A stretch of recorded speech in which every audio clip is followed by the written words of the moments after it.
फिर से हमें कुछ नए चेहरे देखने को मिल रहे हैं इस भोजपुरी इंडस्ट्री में। जी हाँ दोस्तों, बता दें कि पावर स्टार की पत्नी और ज्योति सिंह और अक्षरा सिंह की कुछ ऐसी ही अनकही बातें हम आपके लिए लेकर आए हैं, तो आप वीडियो को अंत तक ज़रूर देखें। दिल से धन्यवाद उन 60 लाख भोजपुरी दर्शकों का जिन्होंने हमें प्यार दिया। अगर हमारे चैनल में आप नए हो तो चैनल से जुड़ जाओ, चैनल को सब्सक्राइब कर लो, घंटे के आइकन को 2 बार जरूर दबा देना। नमस्कार भोजपुरी, जहां बता दें कि हमारे पावर स्टार पवन सिंह इन दिनों काफ़ी ज़्यादा व्यस्त है, लेकिन इस व्यवस्था के बाद भी बॉलीवुड के जब सुपर स्टार सुशांत सिंह राजपूत ने आत्महत्या कर ली तो उनको श्रद्धांजलि दिया।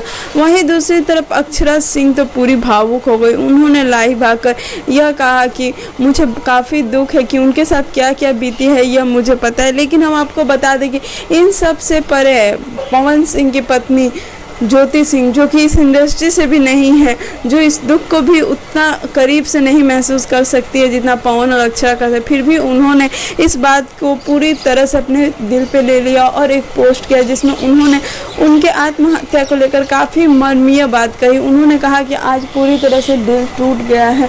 मुझे लगता था कि इस संसार में सभी खुश रहे, और पर आज भी जिनके पास सब कुछ है वो भी काफ़ी अकेले हैं। तो आप समझ सकते हैं कि ज्योति सिंह ने इतने बड़े बड़े बयान दे रही हैं और वो भी सोशल मीडिया पे इतनी ज़्यादा एक्टिव रहती है, उनके फैंस भी काफ़ी ज़्यादा हो गए। लेकिन इस खबर में यह हमें पता चलती है कि आज भी सारे भोजपुरी स्टार कितने भी आगे क्यों नहीं, लेकिन उनके मन में वह छोटी छोटी बातें आज भी घूमती रहती है और सबका चेहरा हमारे सामने आ गया। उम्मीद करते हैं कि आपको हमारा वीडियो अच्छा लगा होगा। अगर हमारा वीडियो अच्छा लगे तो लाइक, शेयर और कमेंट करना बिल्कुल भी ना भूलें और चैनल को भी सब्सक्राइब करें।